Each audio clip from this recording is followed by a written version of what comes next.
تہمینہ عزیز نے کتاب دا بیگم کا وہ حصہ لکھا ہے جہاں بیگم رانا لیاقت علی پاکستان کی آزادی کے بعد 1947 میں کراچی آ جاتی ہیں اور پاکستان کی سیاسی اور سماجی زندگی میں اہم کردار ادا کرتی ہیں۔ خیر شروع میں تو دونوں کے بہت ڈریمز تھے جو اکٹھے انہوں نے دیکھے پاکستان موومنٹ میں جب وہ دلی میں تھے، اور اس کے بعد انہوں نے سوچا کہ اب ہم جا کے ان ڈریمز کو ریئلائز کریں گے، تو وہ آ گئے۔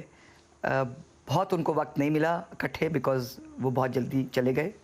غالباً 1951 تھا جب ان کی اسیسینیشن ہوئی تھی۔ 1951 میں لیاقت علی خان کو قتل کر دیا گیا۔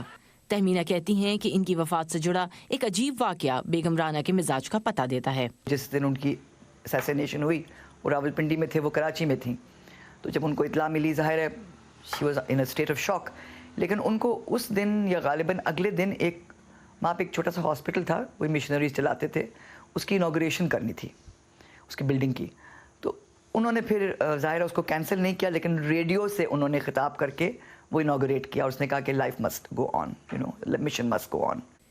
بیگم رانا نے 1951 کے بعد بھی خواتین کی بہبود کے کام جاری رکھے۔ 1949 میں انہوں نے آل پاکستان ویمنز ایسوسی ایشن یا اپوا کی بنیاد رکھی تھی، جس کے زیر اہتمام وہ خواتین کے فلاحی ادارے چلاتی رہیں، بلکہ بطور پاکستانی سفیر ہالینڈ، اٹلی اور تیونس میں تعینات بھی رہیں۔ پھر 71 میں بھٹو صاحب نے جب ٹیک اوور کیا تو ان کو فرمائش کی کہ آپ ہمارے ساتھ آ کے حصہ لیں پیپلز پارٹی میں، ممبر بن جائیں۔ تو انہوں نے کہا دیکھیں ممبر کسی پارٹی کی میں مناسب نہیں سمجھتی بننا، تو پھر بھٹو صاحب نے سوچا چلو ان کو میں گورنر بنا دیتا ہوں، سندھ کا گورنر بنا دیا 73 میں۔ تو یہ پھر سندھ کی گورنر بنی رہیں جب تک کہ بھٹو صاحب کی جو ہے وہ رول اینڈ نہیں ہوا، اور ضیاء الحق نے ٹیک اوور کیا 77 میں۔ اس کے بعد انہوں نے امیجیٹلی ریزائن کیا، اور انہوں نے سوچا کہ نہیں اب میں اس وقت نہیں کر سکتی مزید کام گورنمنٹ کے ساتھ۔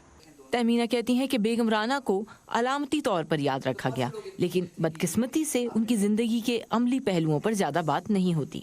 جس طرح سے ہوتا ہے نا کہ یاد رکھنا ان کو، اور ہسٹری بکس میں ان کا ذکر صحیح طریقے سے آنا، یا ان کی جو ساری کنٹریبیوشنز ہیں ان کو گننا، وہ نہیں ہو پایا پراپرلی۔